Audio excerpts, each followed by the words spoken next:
Hello everybody and welcome to Storm Reads, and it's time for your daily reading vlog.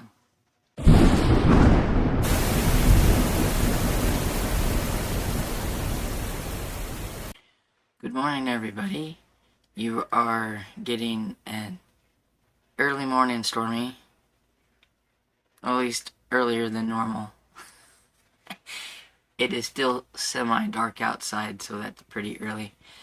I got up to do something and then realized that I accidentally, I deleted the footage already, so I have to redo it anyway, so I got up for no good reason. And I got up early because I was gonna try to get it out early and everything, because today's gonna be a long day. Dad has a doctor's appointment in a couple of towns over, and so we're gonna go visit Bill this morning, and then he has to be at his appointment at 11 o'clock, and it's about a half an hour, 35-minute drive to there for just like a 10-minute visit. But it's a bigger town, probably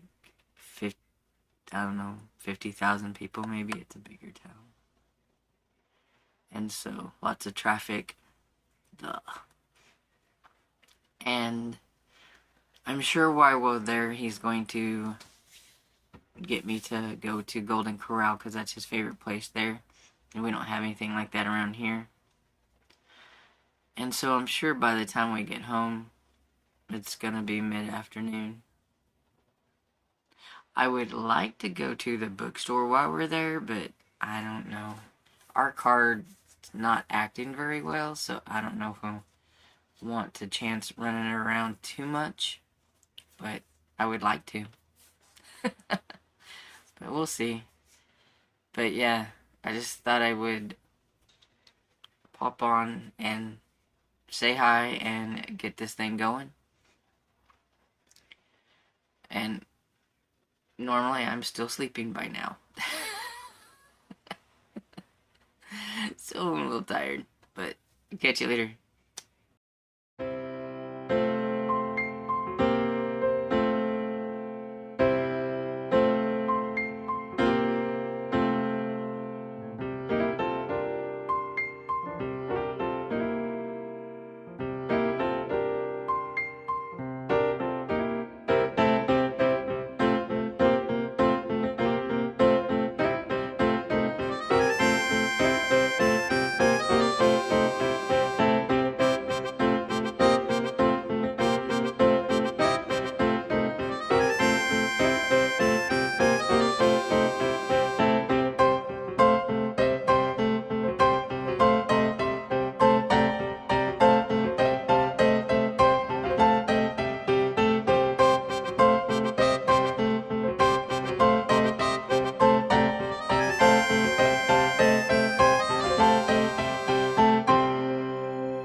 Hey everybody, we've just got out of Dad's foot doctor's appointment, and he thinks he needs to go eat at Golden Corral, so that's where we're headed. But I did get a little bit of Caroline's Waterloo read and everything. I'm on chapter 3 now, so I'm making progress.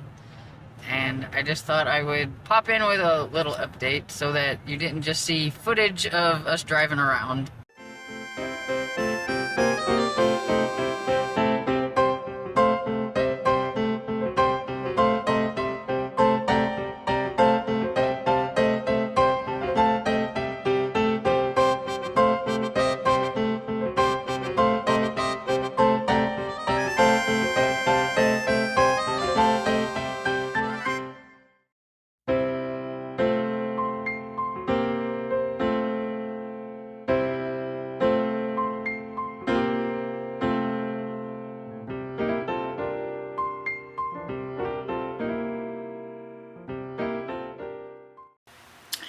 Hey everybody, so it has been quite a day. It's been a long day.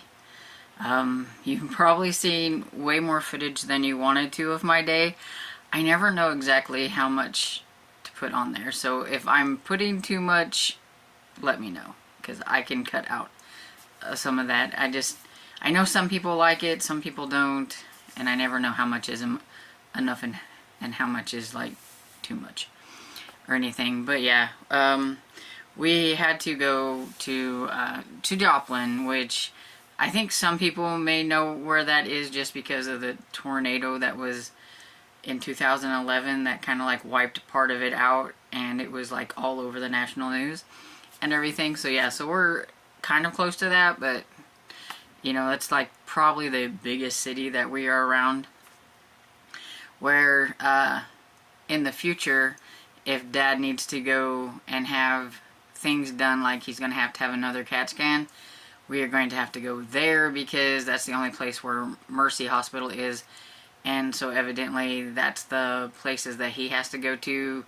That's what we found out when we did the emergency thing with the pneumonia, and at this other hospital that his insurance doesn't necessarily cover that place, but because it was an emergency it did.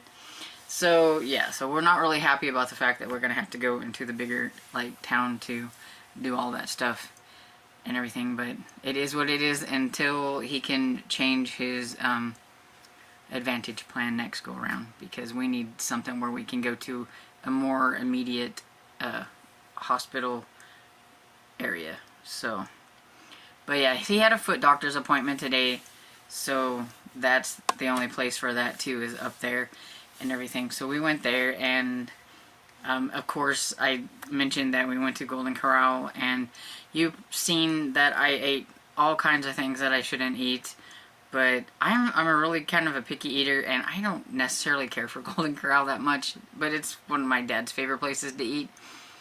So I always get like the same stuff. Like I get a slider, I get some popcorn shrimp and some french fries, or sometimes I will get like their macaroni, and yeah, and then some dessert, and that's pretty much my mainstay whenever I'm there. I don't go out for a lot of the other stuff that's there. It's just me. But I would have rather went to a Chinese place. and I didn't get to go to the bookstore, but I figured I wouldn't. Our cart, and it was doing halfway decent, but then it started messing up and everything. So it's just a pain, and I didn't want to get, because the bookstore is a little bit more out of the way, and I didn't want it to mess up and like us get stuck somewhere. So I didn't get to go to the bookstore, but maybe next time. Or, you know, maybe if we get a decent vehicle. I do think I have him talked into the car and not the truck. So he did some like investigating on the truck and found out, I think, that the motor that's in it has a little bit more maintenance, high maintenance, than he wants to mess with. So we might be getting the car, but we have to wait for the guy to still check it over and inspect it, because we actually kind of got like a little sneak peek of it before it was even for sale and stuff, because it still said waiting on inspection in the like window, but the guy had talked to us about it a little bit and let us like look at it. So we have to wait for him to call and say that it's ready to like negotiate with or whatever and everything. So, but maybe in the future we will have a decently running car, I hope. You never know whenever you buy used if you're going to get something that's going to run really well for a while, or you're going to get it and like the next month it breaks down, which is usually our luck. But I did get a little bit of Caroline's Waterloo read. I get distracted easily, so I didn't really read a whole lot while I was waiting in the waiting room there while he was in to see his doctor, which only takes like 10 minutes, but he got us there like super early. So we were in the waiting area for probably like a half an hour before his appointment. And anyway, but I'm on page 50, and so I'm making a little bit of progress. she, he was kind of grumpy with her, and he's not really been the nicest. He's very standoffish, and he kind of implied that, sometimes he even forgot she was there whenever he's talking to her about, because she said she was thanking him for his kindness, and he kind of chuckled, and she's like, you shouldn't laugh when somebody says, nice things about like that. And he's like, well, he just didn't understand like what she was talking about kindness, because he's really not shown her any kindness. He's just says sometimes he even forgets she's there. So she's decided that, okay, it's time to go. It's time to go. So she's kind of had it. She's tried to be nice to him and everything, and she's ready to go. But she's going to sneak out and everything, and she gets her bags all packed, and she waits until after she's had her supper, and he's gone. He was supposed to have been gone entertaining some friends or whatever. So she's sneaking down, and she's going to walk to wherever a bus station is, and she figures it's going to be a long walk and everything. And she like goes to open the door, and there he is standing there with his keys, because he was getting ready to put the key in the door. And he's like, where do you think you're going?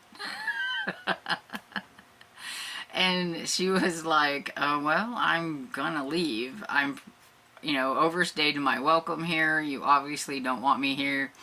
I want to go home and all that stuff. And he's like, well, if that's how you want things, then I think you should just wait until the morning, and Noakes can take you to the ferry, because I think she has to take a ferry to go wherever it is she's working.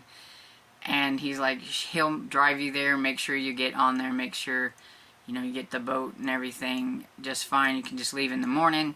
So she does that. She thought she'd get to say goodbye to him, but he obviously didn't want to say goodbye to her, because he was already gone by the time she got up and ready to go.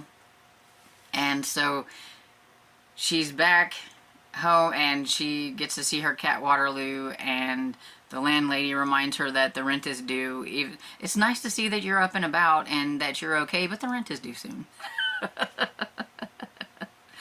And she goes to try to go back to work, and obviously the professor has already sent a note kindly saying that she needs at least another week off before she goes back to work.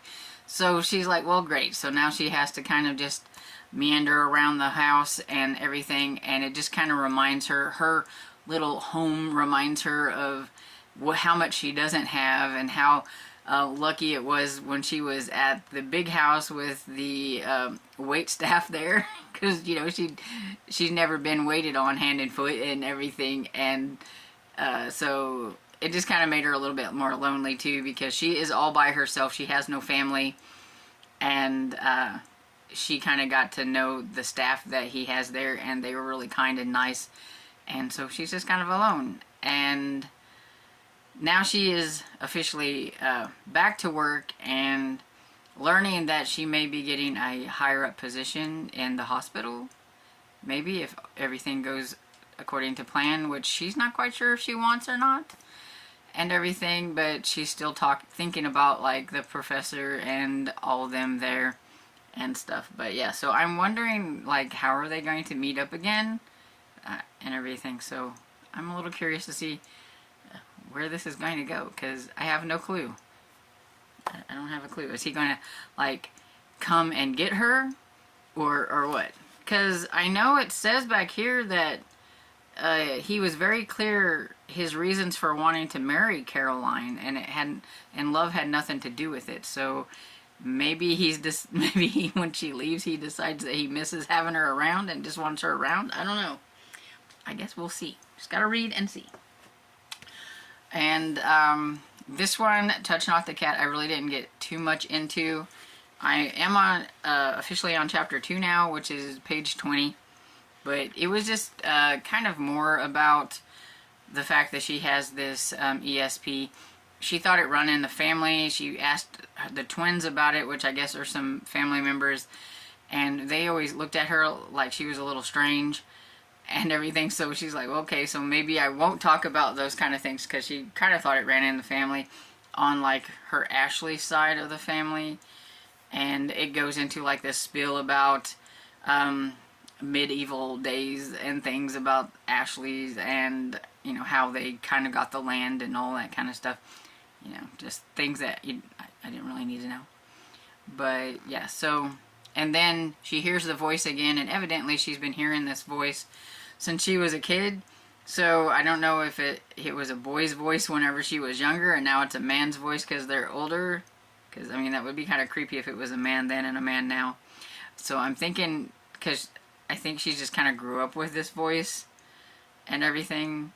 So, yeah, I don't really have a clue what's really going on with that or anything, but we'll see. I didn't read anything on any other books. I am hoping to play some catch up in here in a little bit and work on my Pango shop. I'm still trying to revamp it and make it all cohesive and everything. I just haven't had a chance to work on it, but I do think while I'm doing that, I'm going to listen to Deep Midnight, which is the audiobook that I have going by Shannon Drake, aka Heather Graham, and hopefully get some more done on it. But as far as reading, I probably won't get a whole lot more done until tonight, so I think I'm just going to go ahead and cut off the reading vlog here and everything, and so that I can get it uploaded, and y'all just, if I do get any reading done, you'll hear about updates tomorrow. And so I would like to know, what is your favorite place to go and eat when you get to go out somewhere that you don't normally go? Do you have like this designated spot that you always like to eat at, or do you like to experiment with places? Let me know down in the comments. And if you enjoyed this video, please give it a thumbs up and subscribe, and I will see you all in the next video. Bye.